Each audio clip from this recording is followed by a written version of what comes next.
Commode আছে, flush করার পরে ডেস্টিনেশন যেখানে যে ঢাকা মহানগর পুলিশের গোয়েন্দা শাখার ডিবি প্রধান হারুনুর রশিদ বলেন, ঝিনাইদহ ৪ আসনের সংসদ সদস্য আনারুল আজিম আনারকে যে ফ্ল্যাটে হত্যা করা হয়েছে সেখানে সার্চ করা হবে।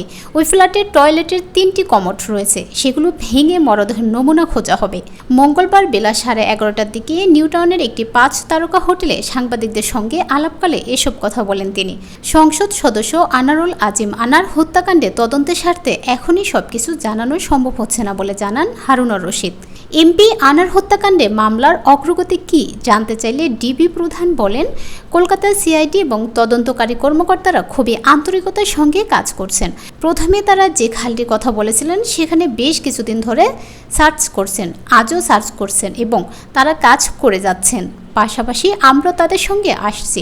আমরা কিছু অনুরোধ করেছি। সঞ্জীবা গার্ডেন্সের পাশে একটি হাতিশালা লেক রয়েছে, আমরা অনুরোধ করেছি এটা যেন সার্চ করা হয়। তদন্ত কাজটা করে এখনই এই মুহূর্তে যেহেতু দুই দেশের পুলিশ, সিআইডি বাংলাদেশের